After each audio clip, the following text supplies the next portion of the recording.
तो hello guys, आज है केमिस्ट्री का, ठीक है, एल्कोहल ईथर का लेक्चर नंबर 2 का पार्ट 1। इसके दो पार्ट होंगे। लेक्चर नंबर 2 के दो पार्ट है, पार्ट 1 पार्ट 2 नेक्स्ट आएगा। तो आज के वीडियो में टॉपिक्स कवर करने वाले हैं, जैसे कि physical properties, chemical properties, then reaction including cleavage of OH bond, ठीक है, क्लीवेज ऑफ ओएच बॉन्ड, जिसमें आएंगे reactions of metal and acidity of alcohols.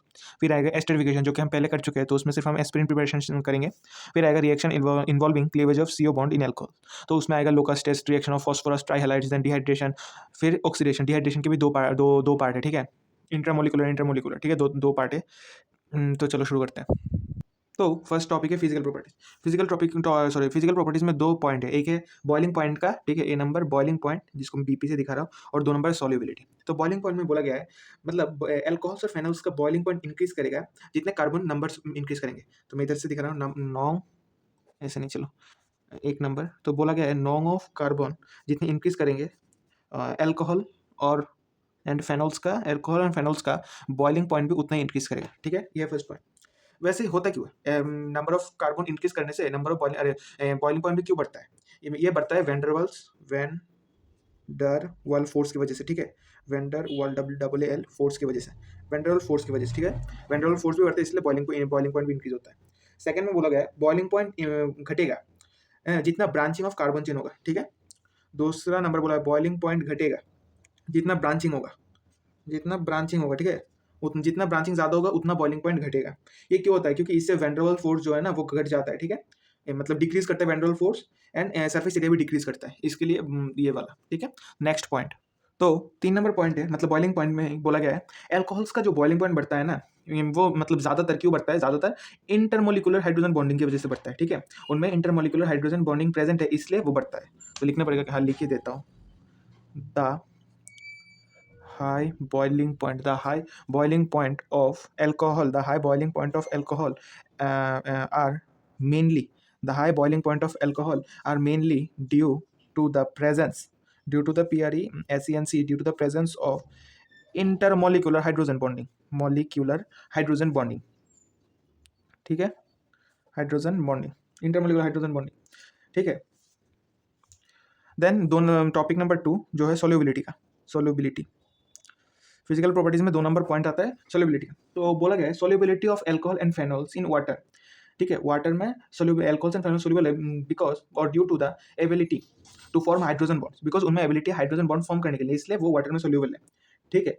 With then the solubility decrease, बोला गया है द सोल्यूबिलिटी डिक्रीज करेगा जब एल्काइल और एराइल ग्रुप का साइज बढ़ेगा, ठीक है, क्योंकि वो हाइड्रोफोबिक ग्रुप्स होते हैं, तो क्या बोला गया है? फर्स्ट पॉइंट में बोला गया है alcohol and phenols are soluble in water. Why? Because they can form hydrogen bonding, H bonding लिख देता हूँ, ठीक है, हाइड्रोजन बॉन्डिंग। फिर बोला गया है सोल्यूबिलिटी, ऐसे लिखता हूँ, सोल्यूबिलिटी डिक्रीज करेगा किससे? जब एराइल और एल्काइल जो ग्रुप है उसका साइज जब बढ़ेगा, क्योंकि वो हाइड्रोफोबिक ग्रुप्स है, ठीक है। लीनियर में तो पहले वाले मैंने बॉइलिंग पॉइंट में ये वाला बोल दिया कि बॉइलिंग पॉइंट घटेगा जब ब्रांचिंग चेन, मतलब ब्रांचिंग एक लाइन में कार्बन एटम में जब ब्रांचिंग बढ़ेंगे, ठीक है, जब ब्रांचिंग इंक्रीज होगा तो बॉइलिंग पॉइंट घटेगा। तो उसका ऑपोजिट भी होगा ना, जब बॉइलिंग पॉइंट मतलब जब कब इंक्रीज करेगा? जब लीनियर चेन होगा, ठीक है, लीनियर में बॉइलिंग पॉइंट ज्यादा होगा इन कम्पेयर टू ब्रांचिंग, ठीक है। तो हमारा फर्स्ट फिजिकल जो प्रॉपर्टीज है वो यही तक है, तो वो खत्म। अब चलो केमिकल रिएक्शंस में चलते हैं। तो केमिकल रिएक्शंस में हम बुक में देख सकते हैं, इधर लिखा गया है alcohol act as a nucleophiles, उसके नीचे ही फिर दिया गया है alcohol act as a electrophiles. तो क्वेश्चन आ सकते हैं alcohol act as a nucleophile explain, और वो ये भी आ सकता है alcohol act as electrophile explain, और ये भी क्वेश्चन कर सकते हैं why alcohol act as both electrophile and nucleophile. तो देखो, तो फर्स्ट हम समझते हैं अल्कोहल एक्ट एज न्यूक्लियोफाइल,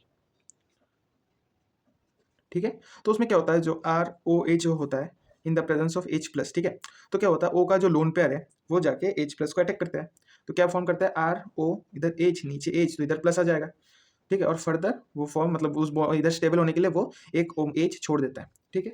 तो मैं बोल सकता हूँ लोन पेयर के जो प्रेजेंस होता है, लोन पेयर का प्रेजेंस के लिए वो एक इलेक्ट्रोफाइल इजीली इलेक्ट्रोफाइल को अटैक कर सकता है, ठीक है।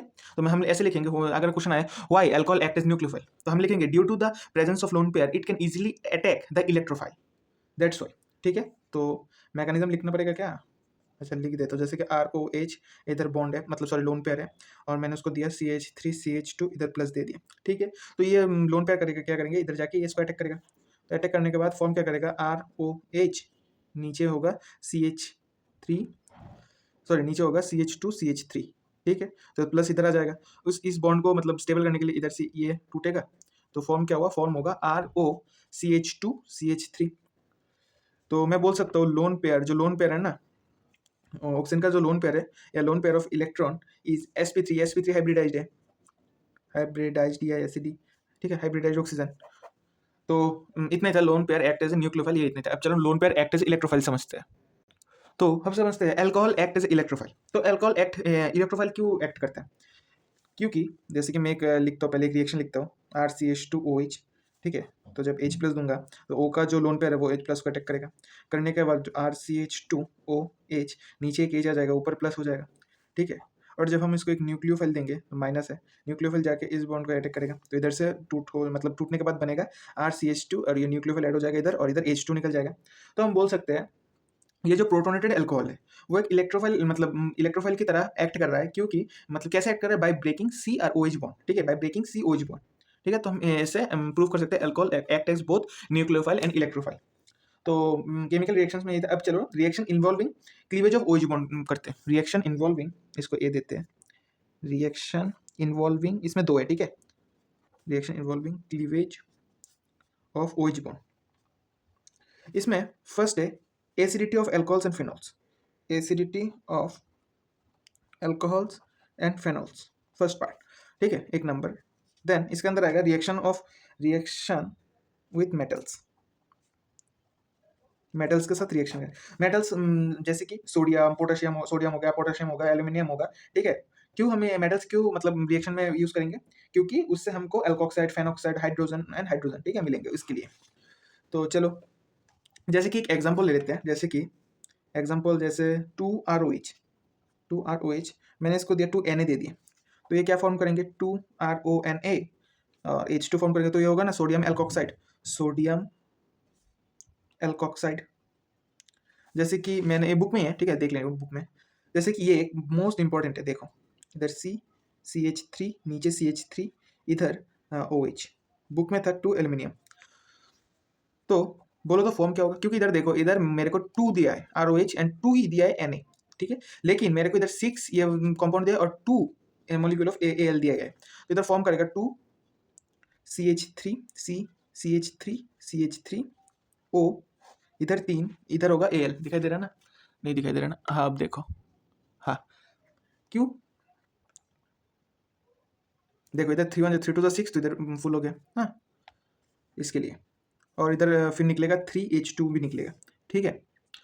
एल्यूमिनियम का चार्ज -3 है, एल्यूमिनियम का चार्ज भी -3, ये इंपॉर्टेंट है, ठीक है, ये देख लेना, ये इंपॉर्टेंट है थोड़ा।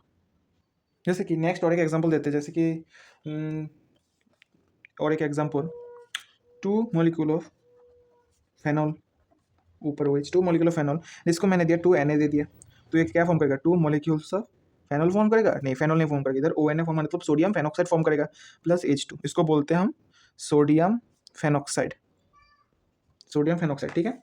लेकिन इन एक्वस मीडियम, जब हम एक्वस मीडियम में हम फेनॉल को, एक्वस मीडियम में फेनॉल को NaOH देंगे, तब वो क्या फॉर्म करेगा, देख लो, तब वो इधर तो ONA फॉर्म करेगा सोडियम फेनॉक्साइड, प्लस उसके साथ इधर तो H2 फॉर्म किया ना, इधर फॉर्म करेगा H2, ठीक है, वाटर मॉलिक्यूल फॉर्म करेगा, सोडियम ये तो सोडियम फेनॉक्साइड है, इधर वाटर मॉलिक्यूल फॉर्म करेगा, ठीक है। बुक में एक इंपॉर्टेंट बात बोला गया alcohols and phenols are Bronsted acid, ठीक है, alcohols and phenols are Bronsted acid, but 2-3 page बाद, सॉरी 2 नेक्स्ट पेज में तुम वो भी देखोगे alcohols are Bronsted base also, इसमें हम बाद में आते हैं, पहले ये देखो alcohols and phenols are Bronsted acid, ठीक है, क्यों, because they can donate a proton to a stronger base, they proton donate कर सकते हैं स्ट्रॉन्गर बेस को। अच्छा, एल्कोहल्स एंड फेनॉल्स इंपॉर्टेंट है, लिख लियो, आर ब्रोंस्टेड बेस। वाई, ऐसे भी क्वेश्चन कर सकते हो, why alcohols and phenols are considered as Bronsted base as well as Bronsted acid, ठीक है। तो ब्रोंस्टेड बेस कंसीडर क्यों करते हैं, because they can donate a proton donate कर सकते हैं टू अ स्ट्रॉन्गर बेस, ठीक है, टू अ स्ट्रॉन्गर बेस। तो इतना ही मैं दिखा देता हूँ, जैसे कि सपोज कर लो इधर HOR, ठीक है, तो इधर एक है लोन पेयर, ये एक बेस है, ये एक एसिड है, ठीक है। तो इधर से लोन पेयर जाके इधर अटैक करेंगे, तो इधर से तो ये वाला बॉन्ड उठ जाएगा, तो फॉर्म क्या करेगा, BH जो कि कॉन्जुगेटेड एसिड है, कॉन्जुगेट एसिड प्लस इधर O, इधर लोन पेयर 3 लोन पेयर, ये होगा कॉन्जुगेट बेस, कॉन्जुगेट बेस, ठीक है। नेक्स्ट आते हैं acidity of alcohols, acidity of alcohols. मैं खींच रहा हूँ सिलेबस को भाई, मैं खींच रहा हूँ। Acidity of alcohol, acidity of alcohols में बोला गया है एसिडिक कैरेक्टर, जो एसिडिक कैरेक्टर होता है एल्कोहल का, एसिडिक जो कैरेक्टर होता है वो क्यों होता है, क्योंकि वो OH जो बॉन्ड होता है उसका पोलर नेचर की वजह से, ठीक है, OH बॉन्ड का पोलर नेचर की वजह से एल्कोहल्स का एसिडिक कैरेक्टर शो होता है, ठीक है। अगर एक इलेक्ट्रॉन, ठीक है, रिलीजिंग ग्रुप, इलेक्ट्रॉन विड्रॉइंग नहीं, electron releasing group, sorry electron releasing group, हाँ, तो एक इलेक्ट्रॉन रिलीजिंग ग्रुप जैसे कि CH3 है, C2H5 है, इंक्रीजेस इलेक्ट्रॉन डेंसिटी, ठीक है ना। तो ये एक इलेक्ट्रॉन रिलीजिंग ग्रुप, क्या बोला फिर से सुनिए, एक इलेक्ट्रॉन रिलीजिंग ग्रुप वो इलेक्ट्रॉन डेंसिटी इंक्रीज करता है on oxygen tending to decrease the polarity of OH bond, ठीक है, therefore the acid strength decreases, ठीक है। द एसिड कैरेक्टर, ये समझो, एसिड कैरेक्टर जो अल्कोहल का है वो polar nature of OH bond के प्रेजेंस है, ठीक है। फिर एक इलेक्ट्रॉन रिलीजिंग ग्रुप, ठीक है, जैसे कि CH3 C2H5, वो इलेक्ट्रॉन डेंसिटी इंक्रीज करते हैं, ठीक है, on oxygen tending to decrease, वो क्या टेंड करते हैं, tends to decrease the polarity of OH bond, this decreases the whole acidic strength, ठीक है, वो होल एसिडिक स्ट्रेंथ डिक्रीज करते हैं। जैसे कि सपोज कर लो एसिडिक स्ट्रेंथ के जैसे ये प्राइमरी है, ठीक है, ये प्राइमरी, तो इसका स्ट्रेंथ ज़्यादा होगा इन कंपेयर टू सेकेंडरी, इसका स्ट्रेंथ ज़्यादा होगा इन कंपेयर टू टर्शरी, ठीक है, COH in compare to tertiary. तो बोला गया एल्कोहल्स आर वीकर एसिड, ठीक है, वाटर से अल्कोहल वीक है एसिड के, in case of acid alcohols are weak than water. वो एक रिएक्शन के वजह से मतलब इलस्ट्रेट कर पाओगे, ठीक है, मैं दिखा दूंगा इधर एक रिएक्शन है, उसके जब वो देखोगे ना वो तुम समझ पाओगे, ठीक है। जैसे कि मैंने लिया RO, ठीक है, RO लिया मैंने, इधर 3 लोन पेयर है, प्लस HOH लिया मैंने, जो इधर 2 लोन पेयर होंगे, ये एक बेस है, ये एक एसिड है, ठीक है। जब तो ये फॉर्म क्या करेंगे, जैसे पहले मैं conjugate acid conjugate base form करें, तो इधर ROH जो कि कॉन्जुगेट एसिड है प्लस OH जो कि कॉन्जुगेट बेस बन गया, ठीक है ना, कॉन्जुगेट बेस होगा। तो इस रिएक्शन से मुझे समझ आता है कि वाटर एक बेटर प्रोटॉन डोनर है अल्कोहल से, ठीक है। Alkoxide ion is better a proton acceptor than hydrogen ion, sorry not hydrogen, it's hydroxide ion, ठीक है। तो हम इससे समझ सकते हैं alcohols is act as Bronsted base, है ना। वो क्यों होता है, क्यों ब्रोंस्टेड बेस होता है, because it is due to the presence of unshared electron pairs, क्योंकि इलेक्ट्रॉन में unshared electron, sorry because oxygen में अनशेयर्ड इलेक्ट्रॉन्स होते हैं उसकी वजह से, which makes them proton acceptor, ठीक है। अब इसके बाद आएंगे resonance of phenol and phenoxide, important है ये वाला, resonance of phenol and phenoxide. इसमें हम फेनॉक्साइड मतलब जो स्टेबल एंड लेस स्टेबल उसका कुछ बात है, तो देखो अब हम आएंगे रेजोनेंस ऑफ फेनॉल, फेनॉल का रेजोनेंस कैसे होता है, देखो ये एक क्या बोल बेंजीन रिंग है, बेंजीन रिंग, ऊपर OH, तो इधर लोन पेयर है, 2 लोन पेयर है, तो ये जाके इसको अटैक करेगा, इधर से ये बॉन्ड टूट जाएगा, तो फॉर्म क्या होगा, तो इधर डबल बॉन्ड OH आ जाएगा, अंदर वाला ये बॉन्ड टूट गया, टूटने के बाद इधर माइनस माइनस आएगा, इधर माइनस, ठीक है, इधर बॉन्ड रहेगा, तो इधर माइनस का इधर जाएगा, ये बॉन्ड टूट जाएगा, तो इधर रेजोनेंस स्ट्रक्चर बनेगा, इस साइड ऊपर डबल बॉन्ड OH, तो इधर माइनस की तरह माइनस नीचे आ जाएगा इसे पैरा में, देन इधर से ये पैरा जाएगा, इधर से ये बॉन्ड टूट जाएगा, टूटने के बाद क्या फॉर्म करेगा, ये इधर ऊपर चला गया, ये इधर ये इस साइड माइनस, इधर डबल बॉन्ड O, इधर H, अब ये इधर जाएगा और ये इधर जाएगा, ठीक है। तो इधर फॉर्म क्या करेगा, ये इधर सिंगल बॉन्ड आ जाएगा, H आ जाएगा, ठीक है। तो ये रेजोनेंस ऑफ फेनॉल। अब हम करेंगे resonance of phenoxide, resonance of phenoxide ion, मतलब फेनॉक्साइड में एक H हटा दो फेनॉल में से, तो ही फेनॉक्साइड आयन बन जाएंगे, ये फेनॉक्साइड आयन, इसमें 3 लोन पेयर है, ठीक है। अब ये वाला लोन पेयर क्या करेगा, इधर अटैक करेगा, करने के बाद ये वाला बॉन्ड तोड़ देगा, तो क्या फॉर्म होगा, इधर माइनस आ जाएगा, इधर बॉन्ड, इधर डबल बॉन्ड O आ जाएगा, ठीक है। मैं ऊपर वाले फिर लोन पेयर दिखा नहीं रहा हूँ, फिर ये वाला बॉन्ड मतलब माइनस इधर आ जाएगा, ये टूट जाएगा, फिर इधर बॉन्ड होगा, माइनस नीचे आ जाएगा, ऊपर डबल बॉन्ड O आ जाएगा, फिर ये वाला माइनस नेक्स्ट में करें, नेक्स्ट इधर जाएगा और ये बॉन्ड टूट जाएगा, टूटने के बाद इधर फॉर्म होगा, इधर एक बॉन्ड फॉर्म होगा, इधर एक बॉन्ड फॉर्म होगा, इधर माइनस आ जाएगा, इधर डबल बॉन्ड O आ जाएगा, फिर ये माइनस इधर अटैक करेगा और ये डबल बॉन्ड निकल जाएगा, तो फॉर्म होगा O, ठीक है, ये है फेनॉक्साइड आयन का रेजोनेंस, ये है फेनॉल का रेजोनेंस। बोला गया है पूरा मतलब लाइन एनसीईआरटी का लाइन बोला गया है डीलोकलाइजेशन ऑफ नेगेटिव चार्ज का जो डीलोकलाइज हो रहा है makes phenoxide ion more stable, phenoxide ion को मोर स्टेबल बनाता है, ठीक है, and favours and ionization, phenol में आयोनाइजेशन को फेवर करता है। Although there is a charge delocalization in phenol, phenol में भी डीलोकलाइजेशन चार्ज का डीलोकलाइजेशन होता है it's resonance structure have charge separation due to which phenol molecule is, तो फेनॉल में चार्ज सेपरेशन भी है, ठीक है, जिसकी वजह से phenol molecule is less stable then phenoxide ion, ठीक है। और एक इंपॉर्टेंट है, ठीक है, तो हमको इसमें पता चला phenol is less stable then phenoxide ion.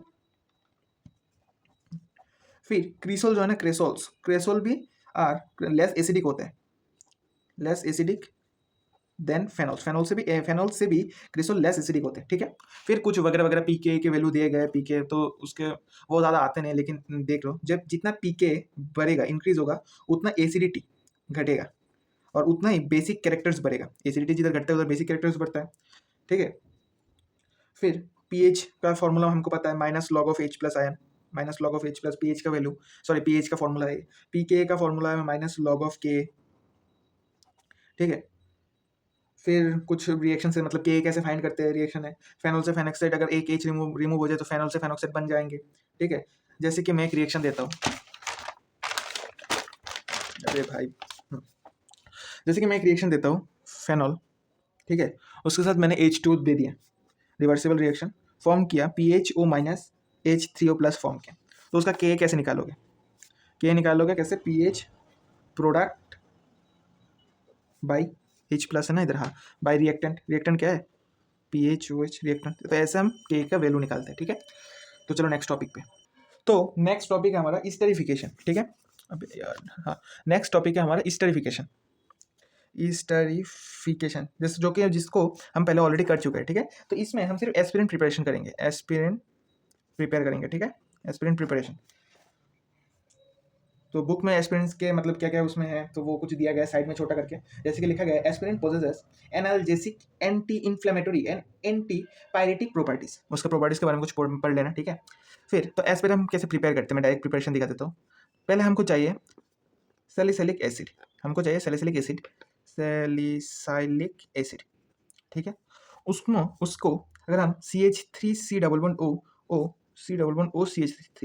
ये ग्रुप दे दे, तो इधर से ये क्या करेगा, इधर से ये H लेके, हाँ ये वाला लेके इधर O तक ये पूरा ग्रुप ले लेगा, लेने के बाद फॉर्म क्या करेगा, इन the presence of dilute acid H plus, और तो ये फॉर्म का ये वाला ग्रुप छोड़ देगा, ग्रुप छोड़ने के बाद ये फॉर्म करेगा बेंजीन रिंग, ऊपर COOH, क्योंकि उसमें तो कोई चेंज नहीं आया, इधर O और इधर लग जाएगा COCH3 ये वाला ग्रुप लग जाएगा, ठीक है। इसमें फॉर्म क्या हुआ, एस्पिरिन प्लस CH3COOH ग्रुप भी फॉर्म हुआ, CH3COOH, ठीक है। तो ये है स्टेरिफिकेशन में एस्पिरिन प्रिपरेशन का फॉर्मूला, मतलब फॉर्मूला क्या, preparation aspirin preparation.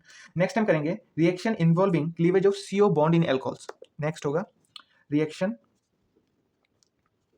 Involving cleavage of CO bond in alcohols, CO bond in alcohols.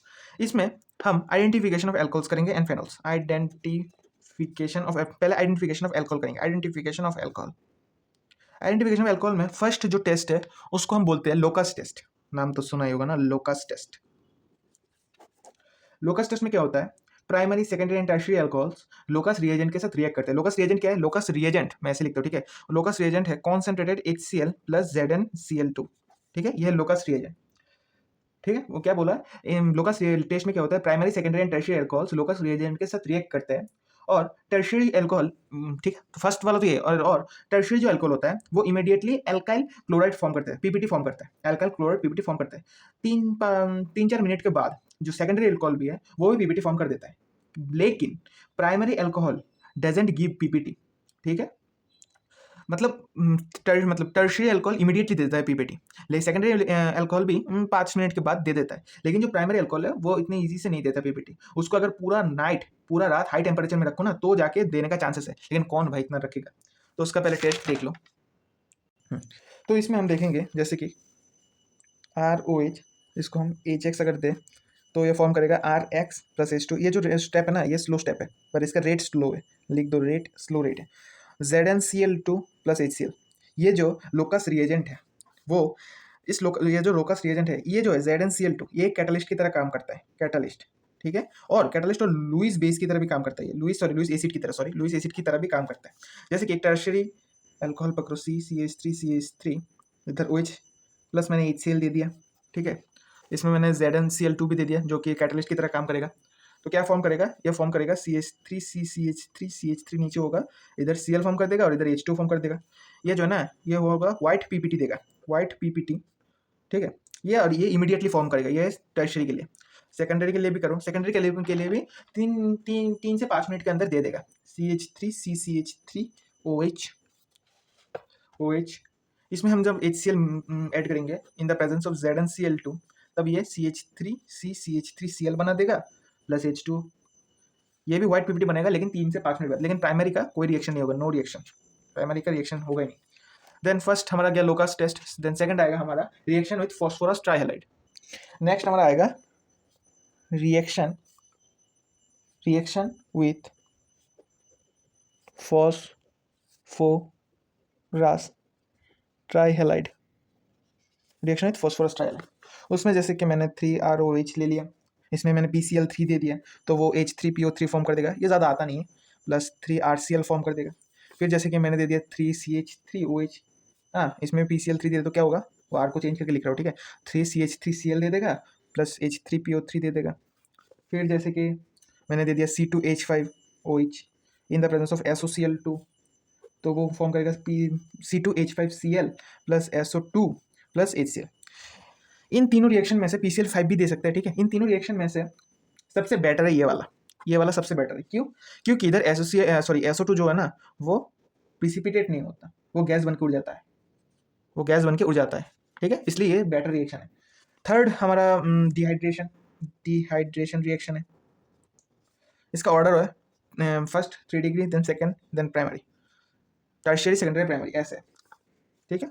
Dehydration करो तो CH3CH2OH, इसको in the presence of alcoholic KOH देना पड़ता है, तो H2 एलिमिनेट होता है। इसको हम बीटा एलिमिनेशन भी बोलते हैं, एलिमिनेशन। बीटा किसको बोलते हैं, OH के ग्रुप, मतलब OH जिस कार्बन से अटैच है उसको हम अल्फा बोलते हैं, देन अल्फा के बाद बीटा, देन गामा, जितने भी कार्बन ऐसे आते हैं।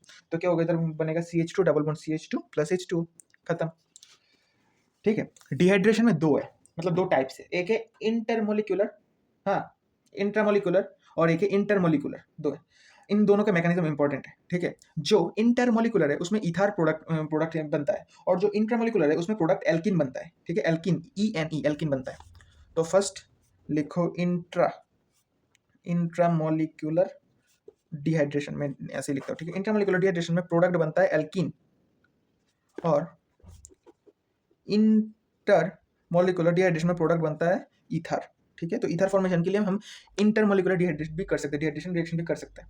तो इसमें क्या होता है, इसमें सपोज मैंने ले लिया CH3CH2OH ले लिया, तो अल्फा ये होगा, बीटा ये होगा, इन the presence of concentrated H2SO4 and temperature इसमें मैंडेटरी है, टेम्परेचर याद रखना। H2 निकल जाएगा और फॉर्म करेगा CH2 प्लस H2, इसको हम क्या बोलते हैं, इथिलीन, ETHYLEN, इथिलीन बोलते हैं, ठीक है। फिर होगा इंटरमोलिकुलर डिहाइड्रेशन। अब है इंटरमोलिकुलर डिहाइड्रेशन, उसमें क्या होता है, उसमें सपोज CH3CH2OH मैंने वही लिया, प्लस HO, मतलब दो सेम मॉलिक्यूल मुझे लेना पड़ता है, इंटर मतलब सेम मॉलिक्यूल लेना पड़ता है, तो मैं उल्टा लिख रहा हूँ CH2CH3।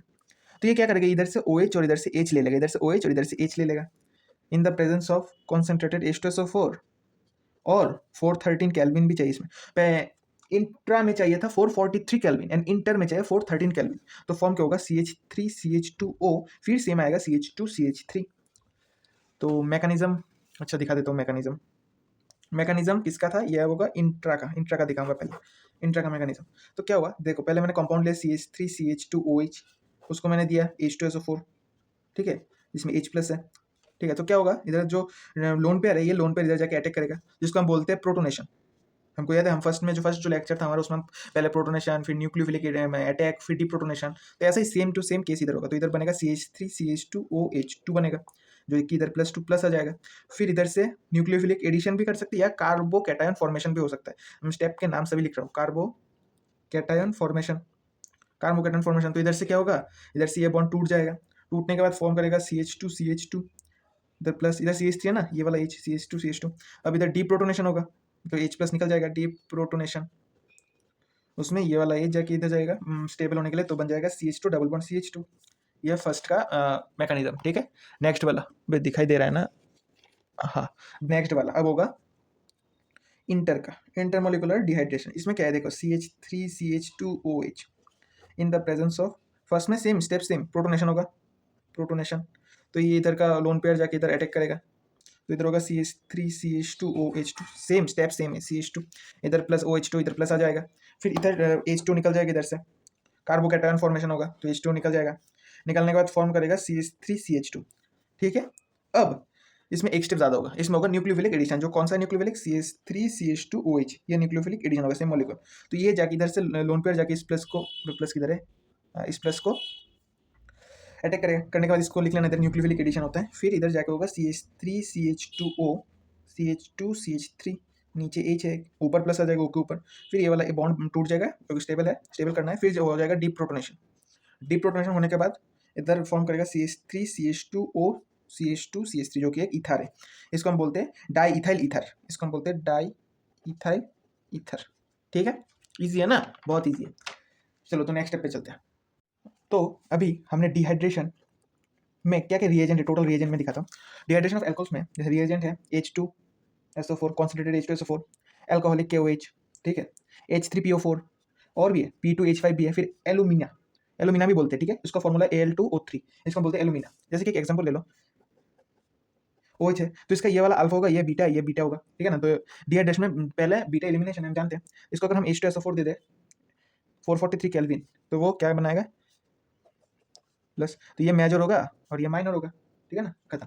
नेक्स्ट है हमारा ऑक्सीडेशन, ऑक्सीडेशन इसमें स्ट्रॉन्ग ऑक्सीडाइजिंग एजेंट भी है, स्ट्रॉन्ग ऑक्सीडाइजिंग एजेंट जैसे कि K2Cr2O7, जैसे कि H2SO4 प्लस H2SO4, ठीक है। फिर KMNO4 स्ट्रॉन्ग ऑक्सीडाइजिंग एजेंट है ये, H2CrO4, CrO3, then DDC weak oxidizing agent जैसे कि PCC, फिर कॉपर, ठीक है ना, ये सब वीक है, मतलब काम सभी ऑक्सीडाइजिंग ही करते हैं लेकिन थोड़ा स्ट्रॉन्ग है, थोड़ा वीक है। तो जैसे कि मैं इसका मतलब केमिकल रिएक्शन दिखा देता हूँ, RCH2OH, इसको हम जब ऑक्सीडाइज करेंगे तो होगा RC डबल बॉन्ड O, इधर H आ जाएगा एक, ठीक है, जिसको हम बोलते हैं एल्डिहाइड। फर्दर ऑक्सीडाइज करने पे ये फॉर्म करेगा RC डबल बॉन्ड ऊपर OH, carboxylic acid, carboxylic acid, हाँ अब दिखाई दे रहा है, कार्बोक्सिलिक एसिड, ठीक है। तो ऑक्सीडाइजिंग एजेंट का ऊपर डिपेंड करता है। प्राइमरी अल्कोहल, अगर एक प्राइमरी अल्कोहल ऑक्सीडाइज होता है तो एक एल्डिहाइड फॉर्म करेगा, ठीक है। फिर अगर वो और मतलब फर्दर ऑक्सीडाइज होता है तो वो कार्बोक्सिलिक एसिड फॉर्म करेगा, ठीक है। अब ऑक्सीडेशन तो लास्ट है, अब कीटोन फॉर्मेशन चलते हैं। इसमें 2-3 एग्जांपल कर लेना बुक से देख के। अब कीटोन फॉर्मेशन डायरेक्ट चलते हैं। कीटोन फॉर्मेशन, कीटोन फॉर्मेशन में क्या होता है, दिखाई दे रहा है ना, हाँ। कीटोन फॉर्मेशन में क्या होता है, जैसे कि मैंने एक CH3 कंपाउंड ले लिया, OH अल्कोहल, इसमें उसको ऑक्सीडाइज कर लिया CrO3 के देके, तो इधर CH3 और नीचे डबल बॉन्ड O फॉर्म करेगा जो कि कीटोन है, क्या है कीटोन, ठीक है। नेक्स्ट पेज में चलते हैं। अच्छा चलो इसमें एक दो एग्जांपल कर लेते हैं, जैसे कि CH2 double bond CH single bond CH2OH, अगर हम इसमें PCC दे दें तो ये क्या फॉर्म करेंगे, CH2 डबल बॉन्ड CH, फिर क्या करेगा, इधर C डबल बॉन्ड O, इधर H फॉर्म कर देगा। इसका नाम क्या होगा, इसका नाम होगा prop 2 in 1 अल, ठीक है। और एक है, जैसे कि ये थोड़ा इंपॉर्टेंट है, इसको फोकस नोटिस करना इसको, ये बहुत इंपॉर्टेंट है। CH3 ये OH, इसको अगर मैं Cu in the presence of 573 kelvin temperature, तो ये फॉर्म करता है CH3C, इधर CH3 होता है डबल बॉन्ड CH2, ठीक है। ये अंडरगो डिहाइड्रेशन अंडर जाता है, डिहाइड्रेशन होता है इसमें, ठीक है। इसमें ऑक्सीडेशन ना होकर डिहाइड्रेशन होता है, ठीक है। इसके लिए ये फॉर्म करता है। तो हमने ऑक्सीडेशन तक कंप्लीट कर लिया। तो नेक्स्ट जो पार्ट होगा, नेक्स्ट पार्ट में हम रिएक्शंस ऑफ फेनॉल, जिसमें एरोमेटिक मतलब इलेक्ट्रोफिलिक एरोमेटिक सब्स्टिट्यूशन होता है, ठीक है, हेलोजनेशन, ब्रोमिनेशन, फेनॉल मतलब ब्रोमीन वाटर देने से क्या क्या होता है वो सब, फिर कोल्ड बेस रिएक्शन, ये सब हम कंप्लीट कर लेंगे। ये होगा पार्ट 2। फिर लेक्चर 3 आएगा। लेक्चर 3 में हम preparation of ether and ether के बाद का 2-3 टॉपिक्स है वो हम कवर कर लेंगे, ठीक है। तो आज की वीडियो में इतना ही, बाय।